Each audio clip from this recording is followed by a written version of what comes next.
Bapak Ibu, mari kita tunduk kepala, kita akan berdoa sebelum kita memikirkan firman Tuhan. Bapa di surga, kami datang kepadamu dan kami berterima kasih ada kesempatan kami memikirkan akan firman Tuhan di hari perhentian Tuhan. Kami berdoa kiranya Engkau memberkati ya Bapa, hidup kami ini dengan firman kebenaran Tuhan.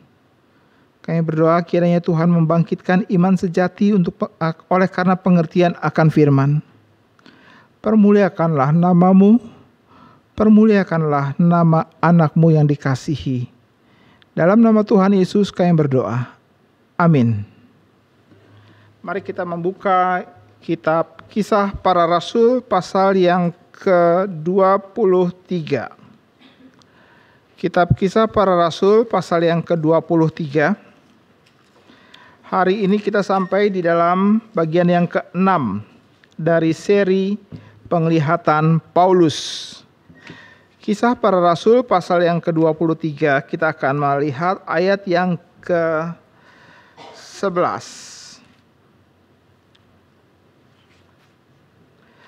Pada malam berikutnya, Tuhan datang berdiri di sisinya dan berkata kepadanya, "Kuatkanlah hatimu, sebab sebagaimana engkau dengan berani telah bersaksi tentang aku di Yerusalem, demikian jugalah hendaknya engkau pergi bersaksi di Roma." Saudara, ada beberapa hal yang saya ingin jelaskan berkaitan dengan konteks daripada pembacaan ini. Kalau Alkitab berkata di dalam pasal ayat yang ke-11 ini berkata bahwa pada malam berikutnya, berarti ada satu malam yang Paulus lewati sebelumnya.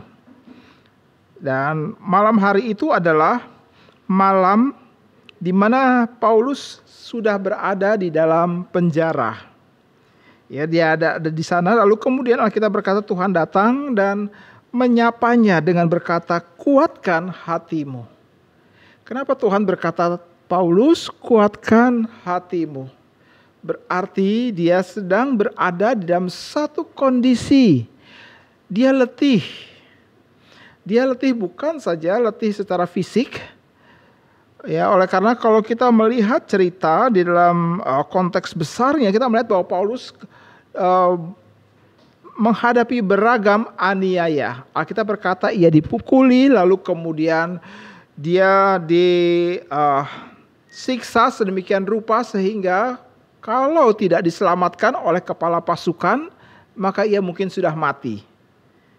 Jadi konteks kita berkisah bahwa Paulus sekarang berada di dalam penjara dan dia berada dalam kondisi fisik yang begitu letih, tetapi bukan hanya itu, mungkin sekali mentalnya pun juga menjadi letih sekali.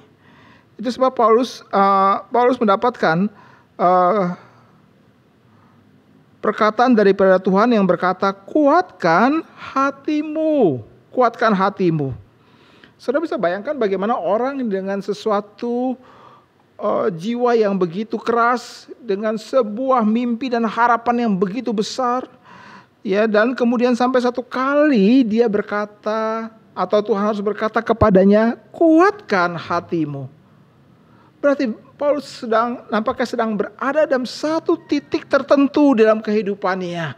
Karena pelayanannya kepada berita Injil Tuhan yang dia begitu ngotot sekali, dia begitu menggebu-gebu sekali, dan dia begitu mempunyai harapan yang begitu besar sekali. Misi yang begitu besar dia kerjakan sampai satu titik tertentu.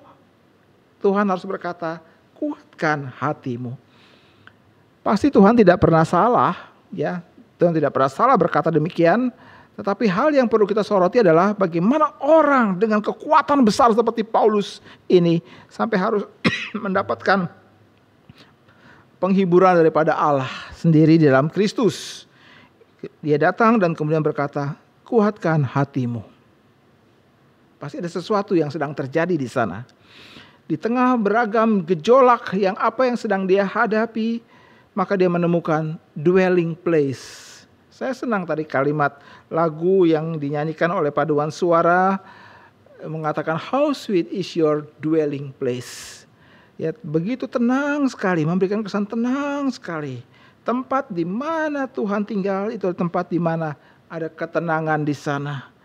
Ya, ada ketenangan, ada keteduhan di sana. Dan itu sebab ketika Tuhan datang kepada Paulus, itu adalah hadiratnya Allah. Hadiratnya Allah di dalam penjara. Dan dia berkata, kuatkan hatimu, kuatkan hatimu. Nah, saudara-saudara, tentu sekali lagi dengan penjelasan singkat seperti demikian, maka kita lihat bahwa ayat 11 ini tidak muncul di dalam sebuah kevakuman. Karena itu saya ingin mengajak kita untuk kembali mundur ke dalam minggu yang lalu. Kita bicara tentang Paulus dalam pengalaman penglihatannya yang seri yang keempat. Dan kemudian saya akan ajak kita untuk masuk ke dalam konteks kita hari ini dan di sini. Nah, saudara-saudara, minggu lalu kita melihat bahwa Paulus ada di Yerusalem dan kemudian ia diselamatkan oleh kepala pasukan. Setelah ia ditangkap dan dianiaya oleh banyak orang-orang Yahudi pada saat itu. Apa yang mereka sangkakan kepada Paulus adalah Paulus dianggap sebagai orang yang sudah mencemari bait Allah. Ya, itu sebab mereka begitu marah sekali kepada Paulus. Ya, padahal Paulus tidak melakukan semua itu. Bukankah Paulus ada seorang yang sangat-sangat menjaga dan memelihara kemurnian dan kewibawaan daripada Taurat Tuhan? Tetapi sekarang suasana sudah berubah, ya saudara, dan kita melihat bahwa orang-orang kalau sudah tidak suka, maka dia pasti akan mencari alasan apapun. Tidak ada kebenaran dan tidak ada kebaikan sedikit pun daripada orang yang kita tidak sukai tersebut. Dan kita bisa membangun beragam opini, bisa membangun beragam cerita kepada orang ini, dan intinya adalah kamu jelek di mata saya. Dan itu yang mereka lakukan kepada Paulus. Mereka merasa bahwa Paulus ada sebuah ancaman yang besar sekali oleh karena pelayanannya membawa berita Injil Tuhan Yesus. Ada banyak orang yang percaya kepada Tuhan Yesus. Dan ini menjadi ancaman bagi mereka karena orang-orang tersebut seakan-akan dibawa oleh Paulus untuk meninggalkan hukum Taurat Tuhan. Ya, dianggap sebagai pembelot, dianggap sebagai orang yang mengkhianati akan Taurat Tuhan. Apalagi ditambah dengan orang-orang tersebut adalah orang-orang yang beberapa kali Alkitab berkata di antara orang-orang yang percaya kepada Tuhan dari pemberitaan Injil adalah orang-orang Farisi, ahli Taurat pula. Jadi bagaimana mungkin hal ini terjadi? Sehingga untuk itu maka dia harus dihentikan. Itu sebab pada waktu Paulus datang ke tempat tersebut, ya, lalu kemudian mulai berbicara kepada banyak orang di sana, mereka langsung mengatakan Paulus sudah berbuat salah. Paulus sudah mencemari bait suci dengan membawa orang-orang non-Yahudi datang ke dalam bait Allah itu. Mereka kemudian menangkap dan kemudian menganiaya Paulus. Saudara, tentu hal ini tidak sesuai dengan apa yang Paulus rencanakan sebelumnya. Dia tidak akan pernah berpikir bahwa hari itu dia ditangkap oleh orang-orang Yahudi. Dia tidak pernah berpikir bahwa hari itu dia akan dianiaya, lalu kemudian itu akan membawa kepada sebuah peristiwa-peristiwa yang menakutkan dan mengerikan sekali dalam kehidupannya. Dia tidak pernah menyangka ide itu. Ya, saudara, dan itu sebab kenapa kemudian kepala pasukan melihat hiruk pikuk yang terjadi, langsung dia bersama dengan pasukannya datang ke dalam keramaian tersebut dan kemudian mengambil Paulus dari sana dan kemudian membawanya ke markas. Ya, dan dengan kata lain, hari itu Paulus diselamatkan oleh negara. Ya, Paulus diselamatkan oleh tentara Romawi itu. Claudius Lysias, nama kepala penjara tersebut, maksud saya kepala pasukan itu, dia membawa Paulus ke dalam markasnya. Ya, sampai di situ kemudian Paulus mengambil kesempatan dan berbicara kepada kepala pasukan, ya, bahwa kasihlah saya kesempatan untuk bicara satu kali lagi kepada orang-orang Yahudi ini. Kasih kesempatan. Dan Paulus mulai berbicara dan dia menyinggung tentang hidup pertobatannya. Tidak seperti eh, teman-teman rasul yang lain ya. Dia tidak seperti Petrus. Pada waktu harus mempertanggungjawabkan atau berbicara kepada orang Yahudi, Petrus itu mengutip cerita perjanjian lama. Berurutan terus sampai kemudian berhenti kepada Tuhan Yesus. Dan menantang orang untuk percaya kepadanya. Tidak seperti Stefanus. Ketika dia menghadapi kematian, dia juga masih mengutip cerita perjanjian lama dan kemudian berhenti kepada Tuhan Yesus. Ya, dia menjelajah perjanjian lama. Tapi Paulus dalam bagian ini berhadapan dengan massa yang besar yang begitu marah kepadanya. Dia mengutip cerita tentang pertobatan dia di dalam perjalanan ke Damsyik itu. Bagaimana ia hari itu sebagai seorang muda yang penuh dengan hasrat, yang penuh dengan kekuatan, penuh dengan idealisme dan mimpi-mimpi yang besar. Dia pergi untuk menyelesaikan akan misinya, yaitu menangkap semua orang yang mengikuti jalan Tuhan. Dan dia sungguh-sungguh mengerjakannya.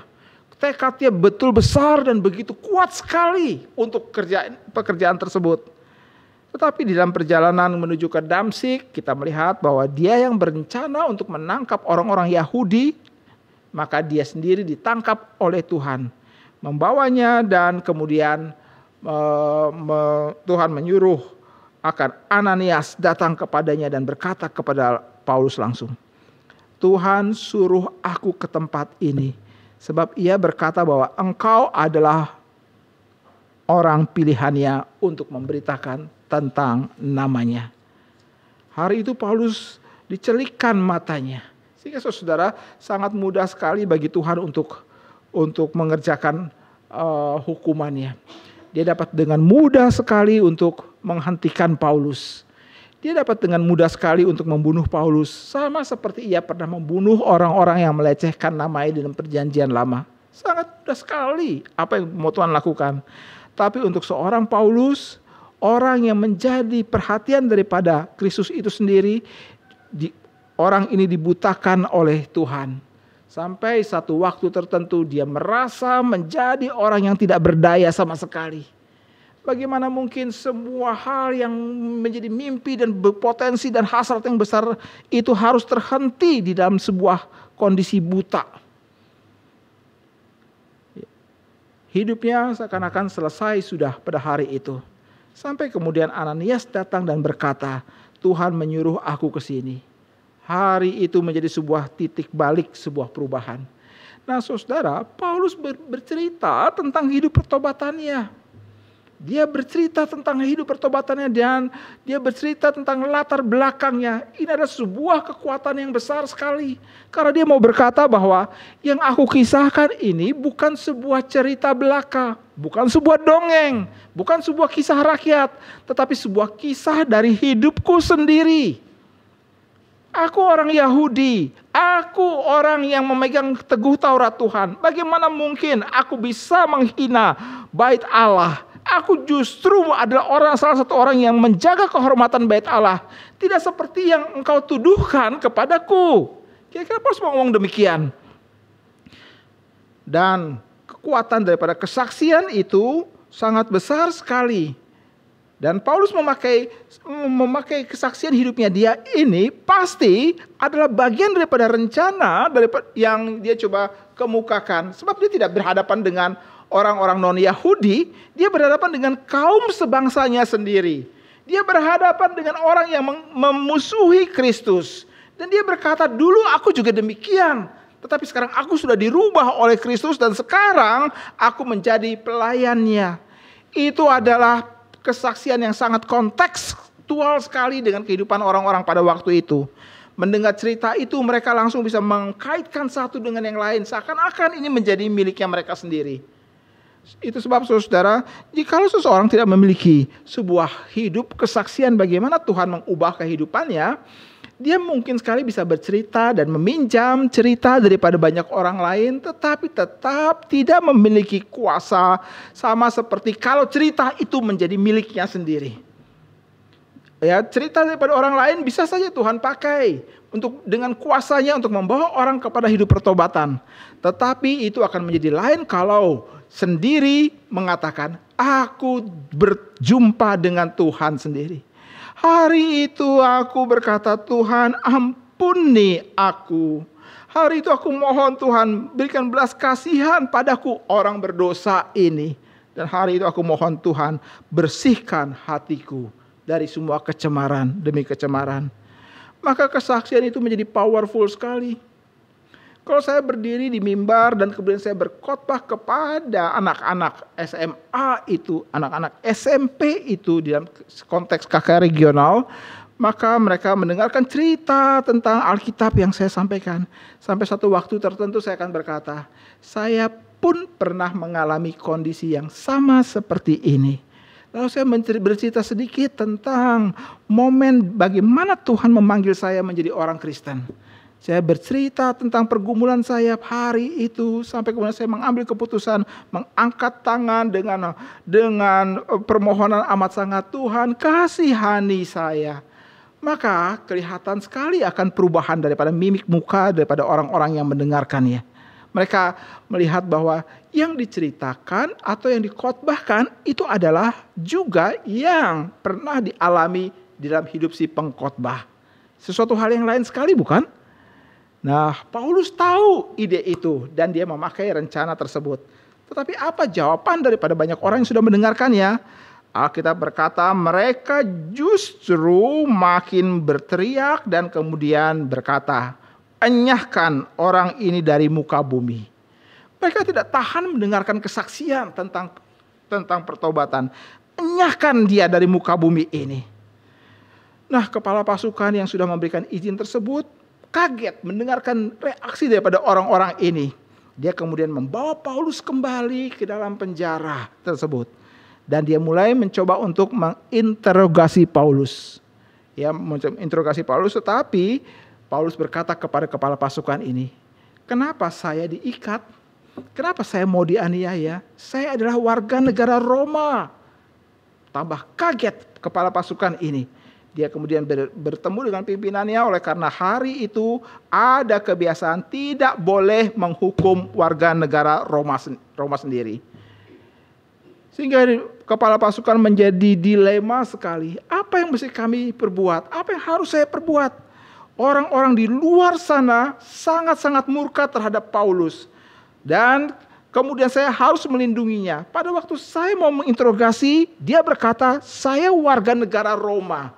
Jadi dilema di sini. Saya tidak bisa menginterogasi orang ini, tapi saya harus menjaga supaya orang ini tidak mati. Tetapi saya harus tahu juga alasan apa yang harus saya buat sehingga orang ini saya tahan. Saya tidak bisa menahan tanpa alasan apapun juga, kan, bukan? Nah, dalam kondisi seperti itu kemudian dia berkata, kalau begitu saya akan konfrontasikan Paulus dengan orang-orang Yahudi ini. Tapi bukan orang Yahudi kebanyakan, tetapi dikhususkan. Dia kumpulkan itu semua imam-imam kepala, yaitu orang-orang Saduki, orang-orang Farisi, lalu kemudian imam-imam yang lain bersamaan juga dengan para penetua-penetua Yahudi. Ada 70 orang banyaknya, itulah yang disebut sebagai mahkamah agama, yang namanya adalah Sanhedrin. Nah, kalau saudara membaca Alkitab di dalam kitab Injil, saudara akan bertemu ada istilah Sanhedrin, orang-orang Sanhedrin. Orang-orang ini adalah orang-orang khusus yang ada di dalam kelompok tertentu yang dianggap sebagai penguasa atau guru daripada bangsa. Nikodemus ada di situ. Ya, Nikodemus ada di situ. Paulus bahkan sebelum dia bertobat, salah satu orang muda yang sangat berpengaruh di dalam mahkamah ini. Mahkamah ini betul-betul menakutkan. Itu seperti sebuah kumpulan daripada orang-orang yang akan menentukan arah dan nasib daripada sebuah bangsa. Ya, kalau sekarang mungkin kita akan menyebutkan kalau di Indonesia itu adalah mahkamah konstitusi, MK atau Mahkamah Agung di sana yang ada 7 orang hakim di sana. Saya kalau melihat mereka muncul 7 orang hakim tersebut, saya bicara sama Ibu Mercy. Tahu nggak itu orang-orang itu 7 orang itu orang apa? Itu setengah dewa, saya bilang begitu. Orang-orang setengah dewa. Ya, sebuah keputusan yang dibuat di situ adalah bersifat mengikat dan tidak pernah bisa mengubah lagi. Sehingga semua hukum-hukum yang ada di bawah di dalam pengadilan 1, pengadilan 2 semuanya penentunya itu di atas semuanya. Kalau orang ini atau mahkamah ini sudah tentukan tok, maka semuanya tidak berlaku. Ini yang paling tinggi, yang paling berlaku. Nah, kira-kira Sanhedrin itu mirip dengan lembaga yang Indonesia punya ini.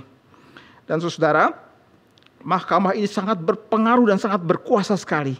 Dalam kaitannya dengan berita Injil, saya mencoba untuk mencatat paling tidak mahkamah ini pernah berbenturan yang hebat sekali dengan berita Injil. Pertama, pada waktu Tuhan Yesus membangkitkan Lazarus, mengakibatkan Tuhan Yesus sangat populer sekali, mulai sangat populer sekali. Dan mahkamah ini kemudian mempertimbangkan dan memutuskan bahwa Yesus harus mati. Ini pertama. Yang kedua, mahkamah ini adalah mahkamah yang melakukan sidang tergesa-gesa tengah malam sebelum besok hari Yesus akan diputuskan untuk mati di salib. Mahkamah ini bikin sidang tengah malam. Itu pun sudah menyalahi aturan, ya. Dan tapi mereka tidak peduli. Ananias pemimpinnya. Hari itu Ananias dan Kayafas saling bermain peran satu dengan yang lain. Dan itu menunjukkan ini adalah yang kedua. Bagaimana Sanhedrin berbenturan dengan berita Injil. Yang ketiga, majelis ini pernah menangkap Petrus dan Yohanes dan memperingatkan mereka untuk tidak boleh lagi berkhotbah tentang berita Injil. Itu yang ketiga. Yang keempat, majelis ini pernah juga menangkap sebagian besar rasul, memukuli mereka dengan peringatan yang sama. Jangan pernah berbicara tentang Injil lagi, tentang Yesus lagi. Dan yang kelima, itu adalah pada waktu majelis ini ketok palu. Stefanus mati dengan dilempar. Paulus berdiri di sana sebagai orang muda yang menyetujui penghukuman itu. Majelis ini 5 kali berhadapan dengan berita Injil. Sekarang ini majelis ini berhadapan dengan Paulus. Orang yang hari itu berdiri dengan angkuh di depan banyak massa melihat Stefanus melepaskan nyawanya. Nah, sehingga di sini kita lihat luar biasa sekali power daripada majelis ini. Dan sekarang Paulus justru yang ada di sana. Mereka mempunyai kebiasaan 70 orang ini berbiasa duduk dalam bentuk lingkaran, lalu kemudian Paulus ada di tengah-tengah. Dan itulah yang menjadi konteks jauh kita berkaitan dengan apa yang kita coba lihat di dalam ayat yang kita baca di awal tadi, ya. Dan sekarang mari kita melihat konteks dekatnya. Ya, konteks dekatnya adalah sekarang Paulus ada di depan mahkamah agama ini. Dan Paulus berkata kepada mereka sebuah kalimat yang membuat mereka kaget juga. Ya, Paulus berkata demikian. Pasal 23. Hai saudara-saudaraku, sampai kepada hari ini aku tetap hidup dengan hati nurani yang murni di hadapan Allah. Ini adalah kalimat pembukaan Paulus. Hai saudara-saudaraku, Paulus memakai kalimat pembukaannya dengan berkata, hai saudara-saudaraku. Tentu saja saya berkata tadi, ini merupakan sebuah kalimat pembukaan yang membuat mereka kaget. Kenapa demikian? Oleh karena Paulus mengatakan bahwa aku pernah duduk di antara kalian di situ. Kalian bukan orang asing bagiku. Majelis ini bukan yang majelis yang sangat menakutkan bagiku. Aku pernah berada di antara kalian, ya, menjadi orang yang akan menjadi penentu daripada zaman ini, bangsa Yahudi ini. Tetapi bagi orang-orang Yahudi, majelis ini merupakan sesuatu hal yang menghina daripada forum. Ya, oleh karena kenapa? Oleh karena misalnya saja saudara, kalau kita bandingkan ucapan Petrus dalam Kisah Para Rasul pasal yang keempat ayat yang ke-8, di depan majelis yang sama, apa yang dia katakan? Ia mengatakan kepada majelis itu, para penguasa dan penatua bangsa. Ini yang Petrus katakan kepada mereka. para penguasa dan penetua bangsa. Kalimat penghormatan kepada mereka. Tapi yang Paulus katakan justru lain. Saudara-saudaraku. Saudara-saudaraku. Mendengar itu, maka imam besar langsung memberikan kode kepada orang yang ada dekat Paulus untuk tempeleng Paulus. Dianggap tidak sopan. Pasti sekarang Paulus yang kaget. Ini pun juga tidak berjalan sesuai dengan apa yang dia rencanakan. Ia mungkin memakai pendekatan personal, saudara-saudaraku. Tapi responnya apa? Tangan melayang dan dia ditempeleng. Nah, sampai di sini maka saya akan mengajak kita untuk melihat apa yang terjadi di dalam ruang sidang ini. Dan baginya menjadi 3 bagian. Yang pertama adalah Paulus dengan Ananias. Yang kedua adalah Paulus dengan Sanhedrin. Yang ketiga baru kemudian Paulus dengan Yesus Kristus. Kita akan coba lihat ini satu persatu. Saya berharap penjelasan ini akan membawa kita untuk melihat kalau pas ayat yang ke-11 berkata, Tuhan Yesus datang kepada Paulus dan berkata, kuatkan hatimu. Maka itulah alasannya. Ya, nah hal yang pertama, Paulus dan Ananias. Saudara-saudara, berhadapan dengan Ananias, maka ini adalah sesuatu hal yang sangat genting sekali bagi Paulus. Sebab setelah ia ditempeleng, Paulus berkata kepada orang-orang itu, aku tidak tahu loh kalau dia itu imam. Aku tidak tahu kalau dia itu imam. Maka ada beberapa kemungkinan. Pertama, Ananias tidak tampil sebagai seorang imam. Dia mungkin tidak pakai baju jubah imam. Karena jubah imam besar itu sangat dikenali. Mungkin dia tidak muncul di sana.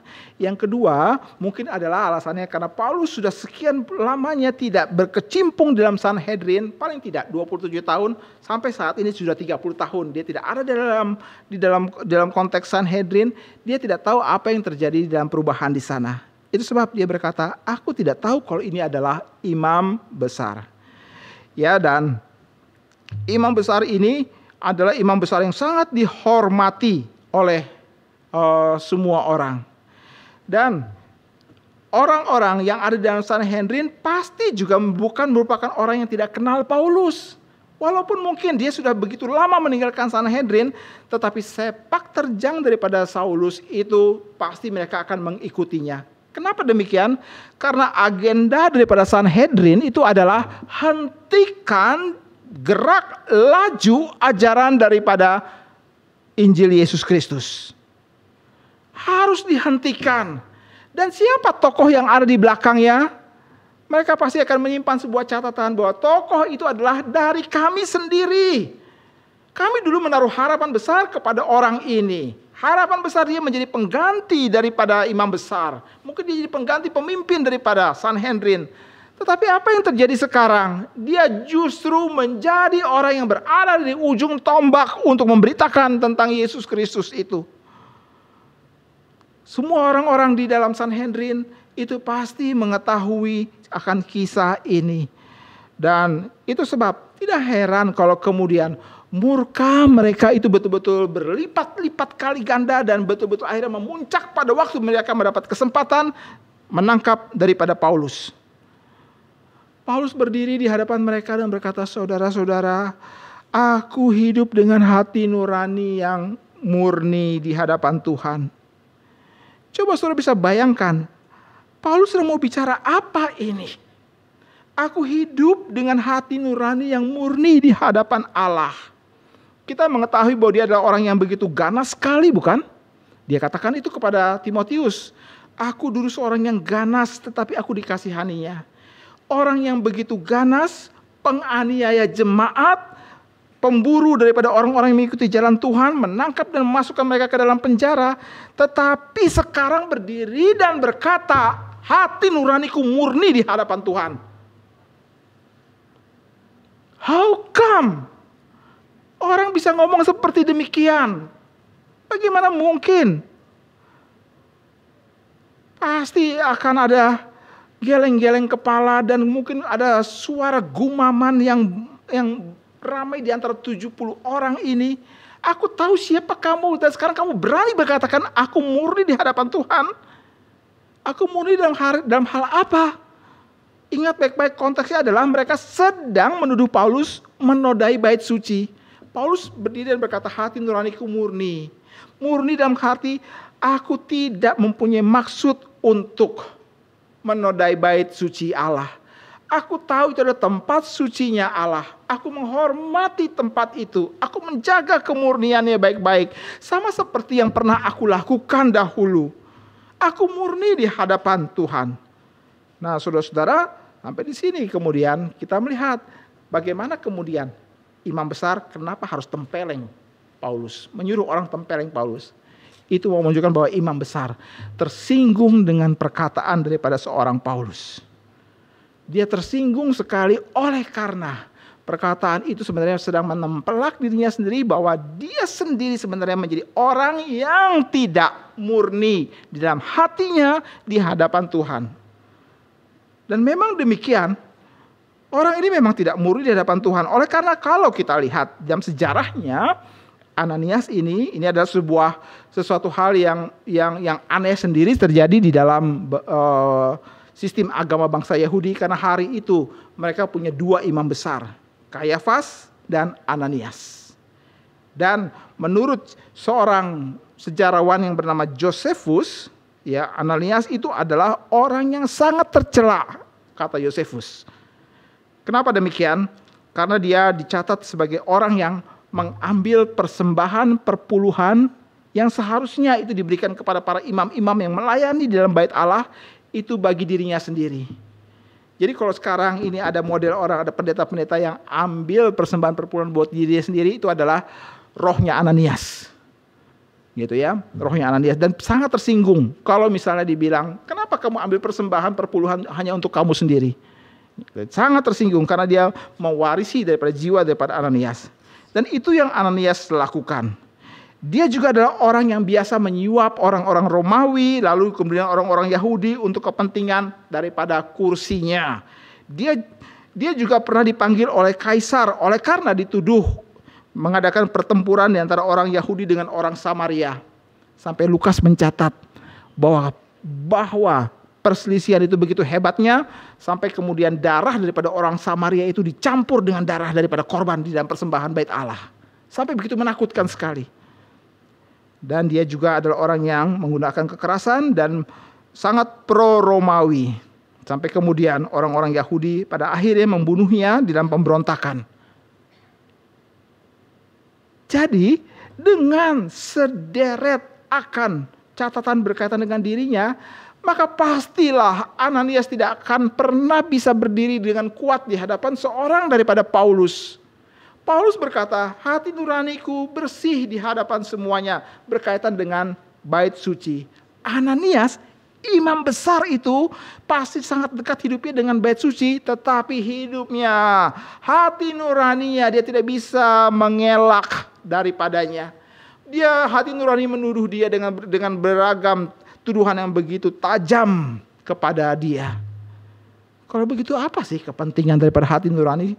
Hebatnya seperti apa sih? Saudara-saudara, hati nurani itu banyak kali didefinisikan sebagai salah satu bagian dari dalam hidup manusia. Bagian itu yang kemudian memberikan penilaian baik atau tidak baik, benar atau salah, jujur atau munafik. Itu adalah hati nurani. Dan beberapa buku-buku tafsiran memberikan pengertian bahwa hati nurani itu identik dengan manusia sedalam-dalamnya. Kita tidak bisa menutupi diri daripada hati nurani kita. Hati nurani itu seperti diri kita yang mengejar kita sendiri dengan standar-standar etika dan standar moral yang ada di dalamnya.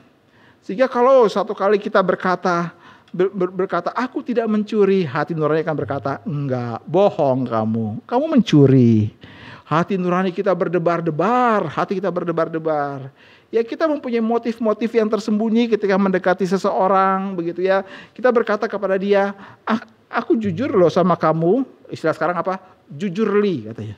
Saya bilang, hebat juga sekarang bahasa Indonesia, jujurly, ya tulusly gitu ya. Aku tulusly, tapi hati nurani bilang, enggak, kamu enggak tulus. Kamu punya maksud tersembunyi, kamu ingin manfaatkan dia bukan, kamu ingin kerjain dia bukan, kamu ingin mengeruk keuntungan dari dia bukan. Hati nurani itu berteriak di dalam diri. Nah, jadi kita tidak bisa melarikan diri dari hati nurani yang berseru-seru. Nah, sekarang pertanyaannya adalah, apakah hati nurani itu berarti suara Tuhan? Bukan. Hati nurani bukan suara Tuhan. Tetapi hati nurani dapat dipakai oleh Tuhan. Hati nurani itu seperti penjaga yang menjaga hidup kita. Ya, untuk memberitahukan kepada kita akan kesalahan yang kita buat. Dia suka berteriak dengan nyaring sekali dan berkata, kamu salah, kamu salah. Saya mengatakan hati nurani itu bukan suara Tuhan. Oleh karena apa? Kita bisakah membungkam hati nurani kita? Hati nurani teriak keras-keras, kita berkata, shh, tenang, diam, jangan ribut. Shh. Ini TST, between us, between me and me. Shh, jangan rame-rame. Kita bisa membungkam hati nurani. Kita bisa bekerja sama dengan hati nurani. Kita bisa bekap mulutnya hati nurani. Tapi apakah bisa sepenuhnya? Tidak bisa. Hati nurani bukan suara Tuhan. Sebab hati nurani bisa dibentuk. Hati nurani bisa dikondisikan. Ya, hati nurani bisa kita coba permainkan. Tapi hati nurani apakah bisa kita kuasai sepenuhnya? Tidak. Hati nurani bisa Tuhan pakai untuk berteriak keras. Sehingga saya mengatakan, orang sebarbar apapun, pasti dia memiliki penilaian standar hati nuraninya sendiri. Dari mana semua itu didapatkan? Sebab Alkitab mengatakan, Tuhan menaruh hukum-hukumnya di dalam hati setiap orang tanpa terkecuali. Itu sebab siapapun dia, gak tentu orang Kristen, maka dia pasti mempunyai standar etika, standar moral tersendiri.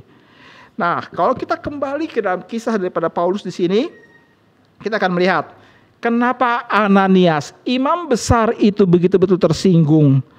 Oleh karena dia pikir dia berdasarkan jabatan sebagai imam besar, dia punya pengaruh rohani terhadap Paulus. Tetapi ternyata tidak. Pengaruh rohani yang dia pikir itu bisa mempengaruhi daripada Paulus. Ketika berhadapan dengan Paulus di persidangan tersebut, dia melihat bahwa kuasa dan power daripada pengaruh rohani Paulus lebih besar daripadanya. Dia tidak bisa dan tidak sanggup berhadapan dengan perkataan hati nuraniku murni. Enggak sanggup dia. Tidak sanggup. Ini juga akan menjadi ciri khas daripada banyak orang yang hidup dengan kepalsuan. Tidak akan pernah sanggup bertemu dengan sebuah kalimat yang berkata, apakah kamu berani mempertanggungjawabkan kemurnian keputusanmu itu dengan hati nuranimu? Kalau orang itu penuh dengan intrik, penuh dengan maksud tersembunyi apa yang ada di belakang, dia pasti akan berdiri dengan tidak kuat sama sekali. Dia mungkin bisa menunjukkan diri sebagai orang yang tegar, mungkin bisa pakai posisi sebagai pengaruh dan orang mengikutinya. Tetapi jangan salah, hati nurani daripada seseorang itu seperti hakim yang terus akan mengejar dia, membuat dia terbangun di tengah malam dengan kegelisahan, dengan keringat yang bercucuran seperti jagung. Dia akan terus diliputi dengan kekacauan daripada pikiran tentang apa yang dia buat. Mungkin dia bisa mempengaruhi hukum, dia bisa mempengaruhi daripada orang-orang tertentu. Tetapi hati nurani dia tidak akan pernah bisa dia pengaruhi. Dia tidak akan pernah bisa berdiri dengan tegak dan tanpa keberatan sama sekali. Oleh karena dia tahu, aku munafik, aku berpura-pura, aku tidak jujur, aku tidak tulus.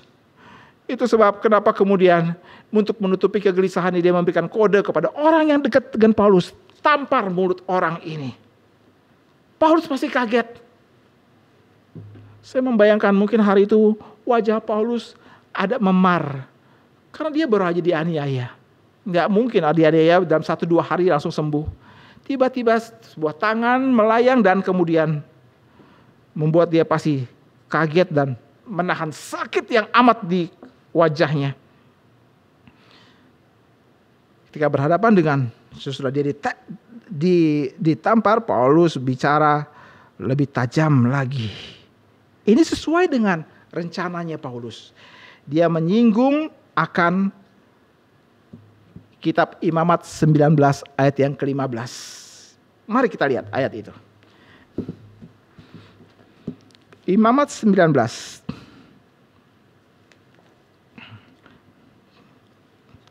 Imamat 19 ayat yang ke-12 ini adalah hukum berkaitan dengan ruang sidang. Imamat 19 ayat yang ke-15. Janganlah kamu berbuat curang. Janganlah kamu berbuat curang. Istilah curang di situ adalah ketidakadilan ya. Janganlah kamu berbuat ketidakadilan dalam peradilan. Jangan engkau membela orang kecil dengan tidak sewajarnya, dan janganlah engkau terpengaruh oleh orang-orang besar.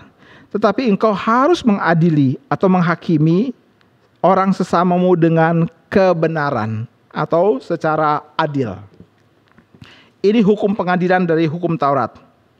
Ya, Paulus mengutip ayat ini dan kutipan ini.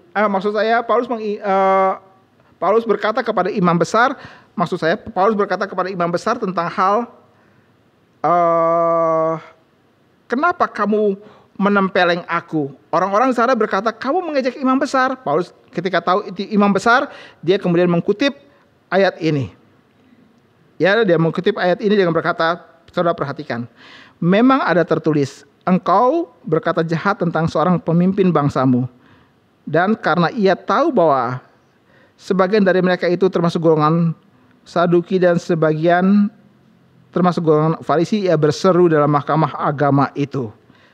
Sampai di situ dulu. Kutipan daripada Imamat 19 ayat ke-15 ini langsung memberikan sebuah tohokan yang sangat besar bagi imam besar. Imam besar harus mengerti hukum peradilan. Paulus mengatakan, kamu mengatakan aku melanggar Taurat, tapi apa yang kamu lakukan dengan menyuruh orang tampar aku, itu sebuah pelanggaran daripada hukum Taurat. Kenapa merupakan sebuah pelanggaran? Oleh karena kamu sudah berbuat ketidakadilan. Bukankah hukum Taurat berkata, jangan buat curang atau jangan buat ketidakadilan dalam peradilan. Jangan karena ada orang kecil, kamu merasa kasihan, kamu membela dia, tapi tidak wajar. Itu muncul karena belas kasihan kamu. Atau juga jangan karena kamu lihat ada orang besar di dalam pengadilan tersebut, dan engkau terpengaruh oleh kuasanya, sehingga engkau menjadi sungkan untuk menghukumnya. Hukum Taurat berkata, kamu harus mengadili atau menghakimi dengan kebenaran. Paulus mau mengatakan, Ananias, kamu tidak mengadili dengan kebenaranmu. Sebab tanpa alasan kamu langsung menyuruh orang menempeleng aku. Ini sebuah pelanggaran besar bagi seorang Ananias di dalam pikiran Paulus. Saudara-saudara, Paulus pandai membaca situasi dan dia langsung berkata, ini pelanggaran besar Ananias. Dia berkata kemudian, Paulus kemudian mengatakan bahwa Ananias itu seperti imam besar yang seperti tembok bercat putih. Orang ini sangat munafik. Meskipun religius, tapi dia sangat munafik. Dia memukul, itu ada sebuah pelanggaran besar di dalam peradilan ini. Dan Paulus berkata, Tuhan akan menyerangmu. Dan memang tidak lama setelah itu, Tuhan mengambil nyawa daripada Ananias ini dengan cara yang sangat tidak pantas, yaitu dia dibunuh. Nah, di sini kita lihat peradilan berkaitan dengan Paulus dan Ananias. Paulus bukan orang bodoh. Dia tahu bagaimana mengatur sebuah strategi di dalam sebuah peradilan. Dia tahu karena dia pernah ada di sana. Dia tahu trik-trik atau apa yang ada di dalam kebiasaan Sanhedrin ini. Dia sangat mengerti dan dia tahu bagaimana cara memanfaatkan daripada situasi. Ya, dan kemudian kita lanjut. Setelah itu kita lihat lagi apa yang Paulus rencanakan. Di dalam ayat yang ke-6 di sana disebutkan ada dua macam model orang di dalam majelis Sanhedrin, yaitu orang Saduki dan orang Farisi. Kenapa dua? Hanya dua aja disebut. Padahal secara ada imam-imam yang lain juga, yang ada para penatua-penatua yang lain juga. Tetapi hanya dua model golongan orang ini disebut. Karena dua model ini yang sangat berpengaruh hari itu. Yap, Paulus menyebut nama Saduki dan Farisi. Apa kepentingannya? Ini juga strategi hebat daripada seorang Paulus. Dia bilang begini, "Hai saudara-saudaraku, aku adalah orang Farisi." Ayat yang ke-6. "Aku adalah orang Farisi, aku keturunan Farisi, aku dihadapkan kepada mahkamah ini karena aku mengharap kebangkitan orang mati." Aku juga orang Farisi. Kenapa dia mengatakan aku Farisi? Kenapa dia tidak mengatakan aku Saduki? Karena ada kalimat di belakangnya, aku mengharapkan kebangkitan orang mati. Ini yang tidak dipercaya oleh orang Saduki. Orang Saduki itu tidak percayakan kebangkitan orang mati. Tidak percaya kepada malaikat, adanya malaikat. Tidak percaya adanya roh-roh yang lain. Mereka tidak percaya sama sekali. Tapi orang Farisi percaya. Jadi Paulus sedang membuat situasi membenturkan di antara mereka. Sampai orang Farisi pun akan mengatakan, ternyata dia lebih dekat dengan kami. Lalu kenapa kami sekarang harus mengadili mereka? Terjadilah perpecahan di antara mereka. Hebat sekali bukan apa yang dipikirkan oleh Paulus? Nah saudara-saudara, orang Farisi dengan orang Saduki akhirnya saling gontok-gontokan satu dengan yang lain. Dan perhatikan, sekarang nuansa persidangan mulai berubah. Dari awalnya itu ditujukan kepada Paulus. Sekarang kamu harus berikan pertanggungjawaban kamu kepada kami. Kenapa kamu bersikap seperti itu? Sekarang sudah mulai berubah, nuansanya mulai bergeser. Sekarang Paulus seperti mengendalikan daripada ruang sidang. Dan sekarang yang terjadi adalah perselisihan antara orang Saduki dengan orang Farisi. Dia membuat situasi bergeser. Saudara-saudara, orang Saduki menentang ajaran yang diajarkan oleh para rasul dan orang-orang Kristen ini. Dan mereka berkata bahwa kematian, penguburan, dan kebangkitan daripada Kristus seperti yang diberitakan oleh Paulus itu sebuah ajaran yang sangat berbahaya sekali. Itu sebab Paulus harus ditangkap dan dia harus dikutuk. Termasuk semua orang yang mengikuti ajaran daripada Paulus. Tapi Paulus berkata, aku mengharapkan kebangkitan. Itu adalah inti daripada pikiran daripada Paulus saat itu. Dan aku memegang kepercayaan itu. Bahkan Paulus mungkin sedang berkata, kalaupun nanti aku mati karena penghukuman daripada Sanhedrin itu, aku tetap mempunyai harapan akan kebangkitan. Kenapa demikian? Karena aku percaya kepada Tuhan Yesus. Dia berkata tentang aku mempunyai harapan kebangkitan, bukan saja berkaitan dengan dirinya, tapi dia berkata bahwa Yesus yang aku sudah jumpai di Damsyik itu, dia sungguh-sungguh bangkit. Dia sungguh-sungguh hidup. Aku sudah bertemu dengan dia paling tidak 2 kali. Aku sudah berjumpa dengan dia. Dan aku berkata kepada kalian bahwa aku percaya kepada kebangkitan. Kalau aku mati, aku akan bangkit. Oleh karena Yesusku yang pernah mati, dia bangkit. Dan dia akan memberikan kehidupan dalam kebangkitan pada waktunya nanti. Kebangkitan Kristus itu adalah jawaban daripada banyak pertanyaan tentang kematian.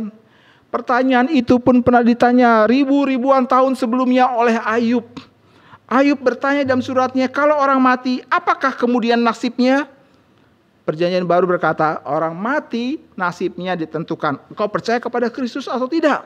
Kalau engkau percaya kepada Kristus, engkau akan dibangkitkan untuk menerima kehidupan kekal. Kalau engkau tidak percaya kepada Kristus, engkau akan dibangkitkan juga untuk penghakiman yang kekal. Jadi, kematian itu tidak menghentikan segala sesuatu. Ada cerita berikutnya. Saudara-saudara, kebangkitan Kristus itu adalah jawaban daripada semua teriakan orang yang takut. Kalau mereka menjumpai, mereka akan dihukum oleh Allah sebab mereka sadar bahwa dosa mereka terlalu banyak. Bukan saja dosa terlalu banyak, tapi dosa yang paling kecil pun sudah cukup untuk membawa mereka untuk dihukum oleh Allah. Itu sebab mereka bertanya-tanya, bagaimana kami mendapatkan pengampunan itu? Dan itu dijawab oleh kebangkitan daripada Kristus. Kebangkitan Kristus menunjukkan bahwa korban Kristus diterima oleh Allah Bapa. Kebangkitan Kristus menunjukkan bahwa dosa ada jawabannya. Tidak perlu menjadi takut oleh karena berhadapan dengan hukuman Tuhan, tapi akan ada pengampunan. Dan pengampunan itu diberikan atau difinalkan pada waktu Kristus bangkit dari antara orang mati. Penjelasan ini tidak bisa diterima oleh orang Saduki. Mereka berdebat begitu hebat sekali dan apa yang terjadi? Keramaian atau pertengkaran di antara mereka semakin besar. Sampai-sampai mungkin sekali mereka akan berkata, gara-gara orang ini kami bisa bertengkar. Gara-gara orang ini kami bisa bermusuhan. Sebelum orang ini berkata kalimat tersebut, kami bisa baik-baik saja. Hidup kami rukun-rukun di dalam mahkamah Sanhedrin ini. Kami baik-baik mengatur semuanya, tapi ketika orang ini datang dan orang ini bicara tentang kebangkitan, itu seperti membuka daripada tirai kepalsuan relasi yang baik. Kami bisa menjadi ramai sekali. Kenapa seperti itu? Oleh karena Paulus hari itu sedang berbicara tentang sebuah kebenaran. Kebenaran itu adalah kebenaran yang mempersatukan.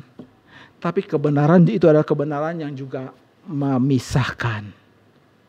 Ada orang yang berkata, jangan bicara tentang doktrin, sebab doktrin itu memecahkan. Sepertinya benar, tapi itu hanya separuh kebenaran. Half truth is not God's truth. Itu hanya separuh kebenaran. Kalau begitu, apakah sungguh-sungguh kebenaran itu memisahkan? Tuhan Yesus sendiri bahkan mengatakan, aku datang untuk memisahkan. Aku datang untuk memisahkan antara orang tua dengan anak, antara saudara dengan saudara yang lain. Aku datang membawa pedang untuk memisahkan. Jadi betul, kebenaran itu memisahkan. Tapi kebenaran juga yang mempersatukan. Kebenaran mempersatukan ini yang disebut sebagai esprit de corps. Kalau kita mempunyai pikiran yang sama, maka kita akan menjadi satu di dalamnya. Jadi kalau ada orang bilang, jangan bicara doktrin, maka orang tersebut ada orang yang tidak mengerti kebenaran. Gitu ya, sebab biar bagaimanapun kita hidup pasti dipengaruhi oleh hukum-hukum, dipengaruhi oleh ajaran-ajaran yang kita wariskan turun-temurun, dan hukum ajaran itulah yang dikategorikan sebagai doktrin. Jadi kalau orang bilang kita di gereja jangan bicara doktrin, ya sudah, nggak usah bikin gereja. Di gereja ini tidak bicara doktrin, maka jangan taruh pelang nama gereja di depan. Gitu. Sebab gereja harus bicara doktrin. Dan gereja mendapatkan ajaran itu sumbernya cuma satu, Allah sendiri. Nah, pertengkaran yang terjadi di antara Farisi dengan Saduki itu menjelaskan bahwa mereka mempunyai interpretasi tentang hal kebangkitan orang mati itu berdasarkan persepsi dan kebiasaan mereka sendiri. Lalu pertanyaan jadinya begini. Bukankah orang Farisi sama orang Saduki itu orang-orang perjanjian lama? Betul. Salahkah orang Saduki jikalau tidak mempercayai akan kebangkitan orang mati? Bukankah di dalam perjanjian lama tidak ada peristiwa kebangkitan orang mati? Saya bilang tidak. Ada. Ada kebangkitan orang mati di dalam perjanjian lama. Sebutkan perjanjian apa itu? Pertama, semenjak Abram. Pada waktu ia membawa Ishak untuk dikorbankan, perjanjian baru kemudian kasih tahu, karena ia tahu bahwa Allah yang memberikan Ishak, Allah itu juga yang akan mengembalikannya. Katakan, kalau itu bukan kebangkitan orang mati, apa itu? Yang kedua, siapakah di dalam perjanjian lama yang pernah dibangkitkan dalam kematian? Siapa yang membangkitkannya? Elisa. Betul? Jadi dalam perjanjian lama sudah ada kebangkitan daripada orang mati. Sehingga kalau Saduki berkata, aku tidak percaya kebangkitan orang mati, maka itu berarti mereka tidak hidup dalam perjanjian lama. Pikiran Saduki pasti dipengaruhi oleh pikiran-pikiran daripada banyak isme-isme lain atau filsafat-filsafat lain daripada kebiasaan-kebiasaan bangsa-bangsa pada waktu itu. Saudara-saudara, maka di sini kita melihat bahwa nggak mengherankan kalau terjadi benturan yang hebat sekali. Sebab kebenaran selalu akan membuat benturan. Kebenaran pasti akan menunjukkan dirinya sebagai kebenaran. Semua orang yang tidak pas dengan kebenaran pasti akan gelisah. Pasti akan menarik diri dan pasti akan keluar. Ini yang kedua. Tentang bagaimana Paulus berhadapan dengan orang-orang dari Mahkamah Sanhedrin ini. Akibat daripada perselisihan tersebut, kepala pasukan melihat gejala yang tidak menguntungkan. Dia pegang lagi Paulus, dia bawa pergi lagi keluar. Jadi berapa kali Paulus ditangkap oleh kepala pasukan? Paling tidak sudah sampai di sini sudah 2 kali. Ditangkap lagi dan dibawa pergi lagi keluar ke markas. Kenapa? Gejolak terlalu besar, bahkan menakutkan sekali. Dia begitu melihat gejala yang keramaian terjadi, dia takut kalau Paulus kemudian dikatakan bisa jadi orang yang akan kemudian dicabik-cabik oleh orang-orang Farisi ini. Itu sebab aku harus selamatkan dia. Kenapa? Warga negara Roma. Aku harus selamatkan dia, simpan dia. Bagi Paulus sendiri, apa yang ia rencanakan enggak berjalan lagi dengan baik. Sudah berapa kali tidak berjalan dengan baik. Dia tidak puas dengan hasilnya. Walaupun sudah mencoba dengan beragam cara. Sampai kemudian kita bertemu dengan ayat 11 ini. Perhatikan, jadi sekarang Paulus sudah ada, dibawa kembali oleh kepala pasukan. Sekarang ditaruh di dalam penjara. Dan muncullah ayat 11 ini. Ini bagian yang ketiga. Paulus dengan Kristus. Dan Tuhan berkata kepada Paulus, Tuhan datang dan berdiri di sisinya. Kapan itu? Pada malam berikutnya. Pada malam berikutnya.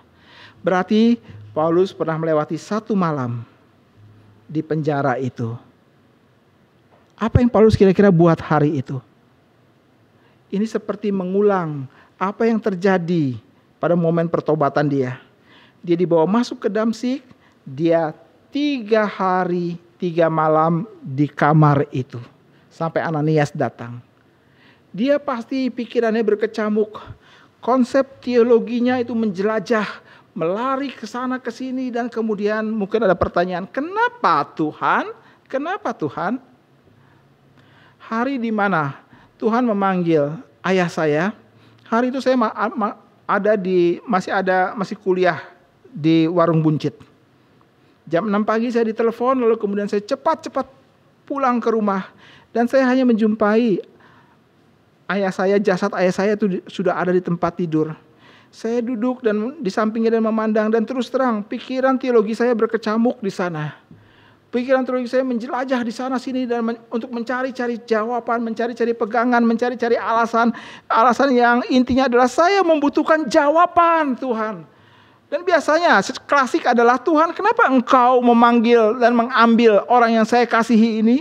Itu sangat klasik sekali, dan saya mengatakan tidak salah. Itu diungkapkan. Kenapa demikian? Karena orang ini adalah orang yang pernah hidup sekian lama dengan keluarga, lalu kemudian ekspresi kasihnya dicurahkan kepada kami semuanya. Lalu sekarang kami harus merasa kehilangan.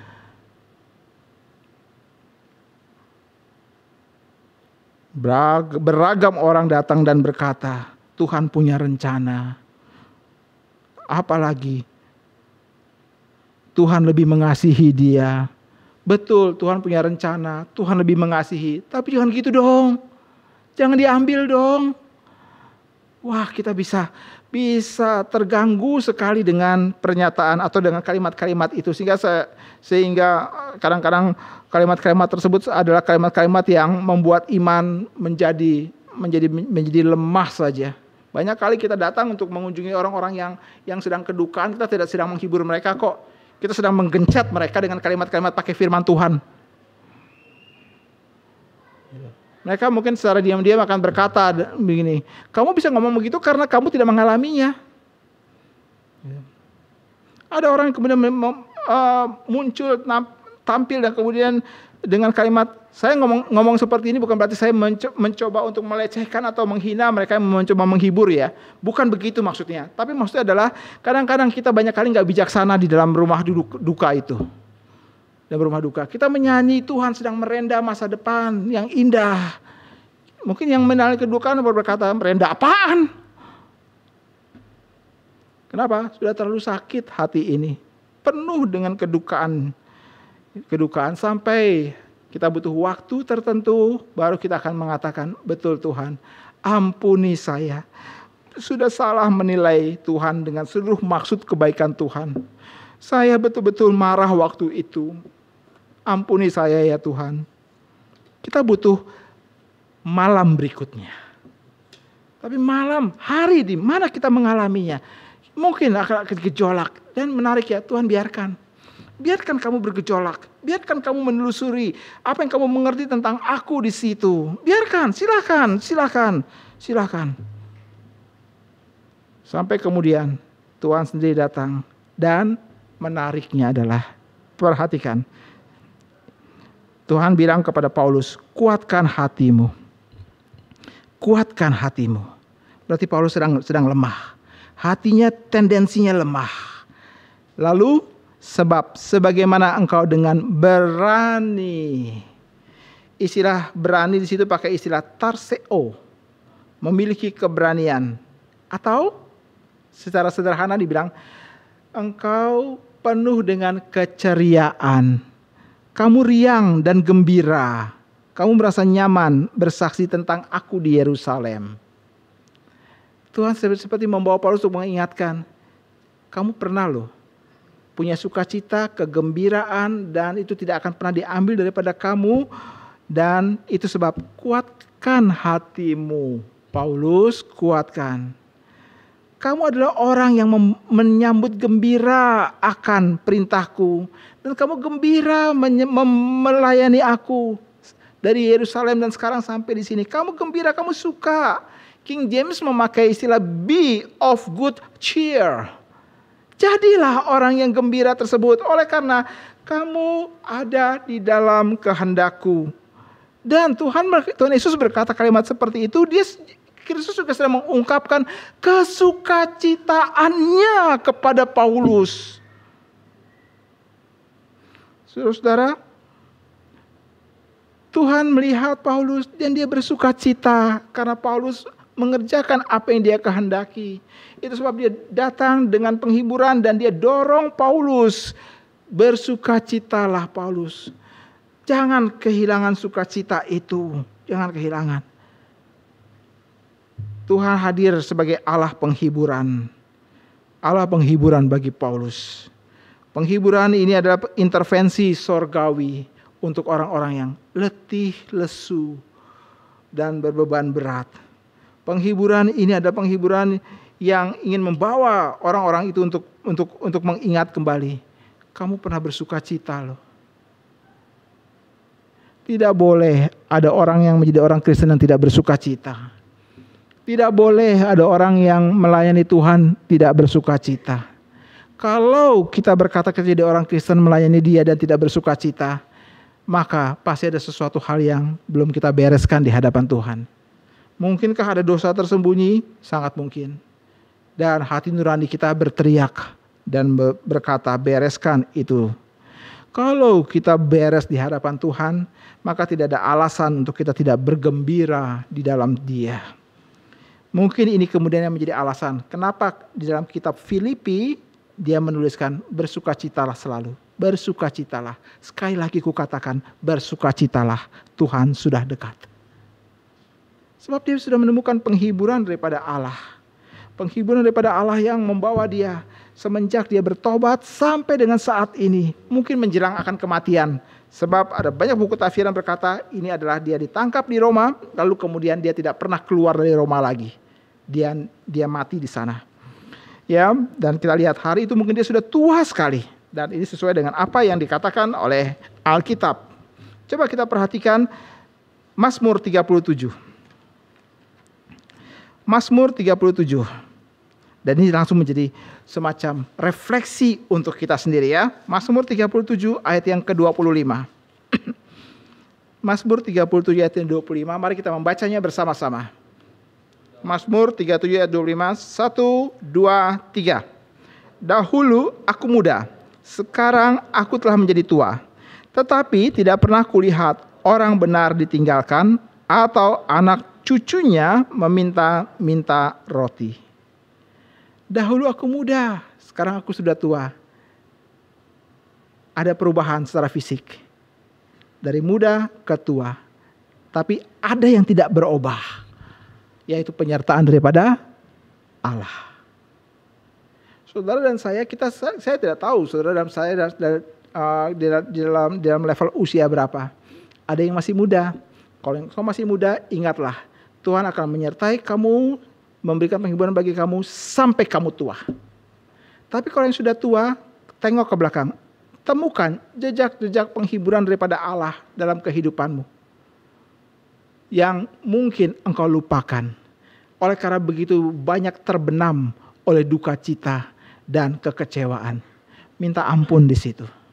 Bagi yang mudah menuju ke depan, minta Tuhan buka mata rohanimu, supaya engkau bisa melihat dengan jeli sekali setiap kali Tuhan datang dan memberikan penghiburan. Tuhan mengawasi Paulus. Sebelum dia bertobat, Tuhan mengawasi dia. Tuhan melihat orang ini menganiaya aku.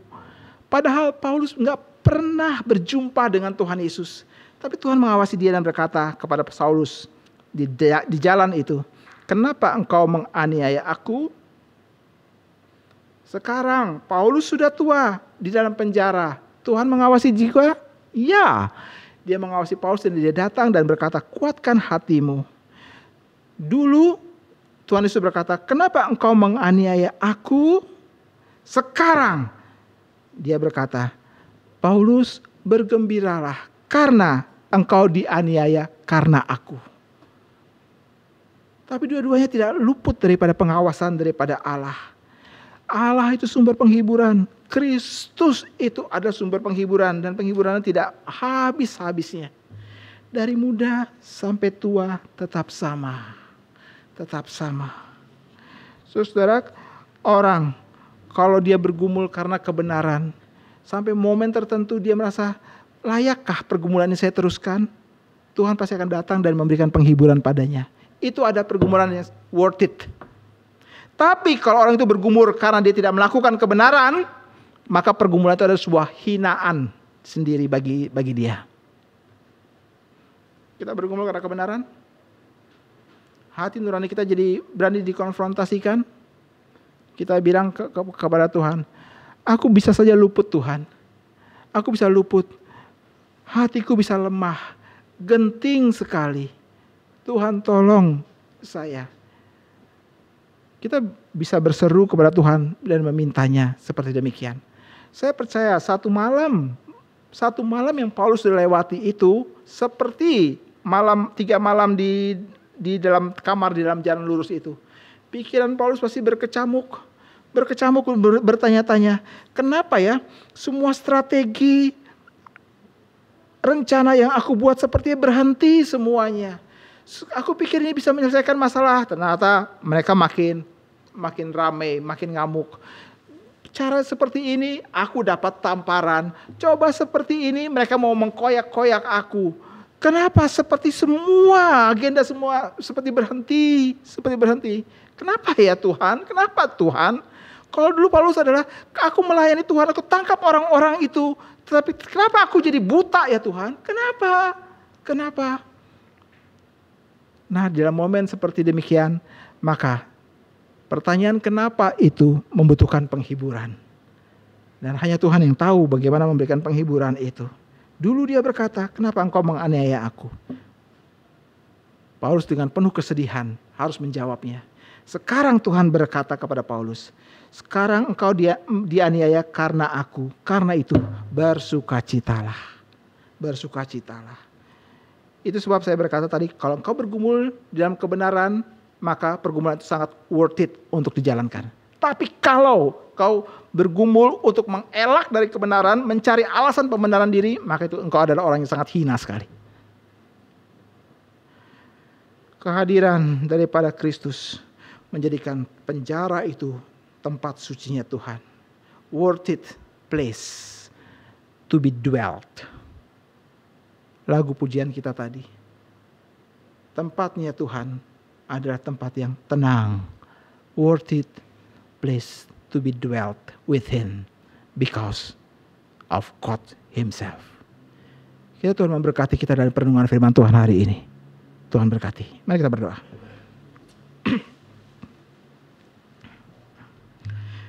Kami berterima kasih Tuhan membawa kami ke dalam sebuah lintasan pergumulan daripada seorang yang Engkau kasihi, yang Engkau berkenan kepadanya, yang kepadanya pula Engkau menitipkan kesaksian tentang dirimu.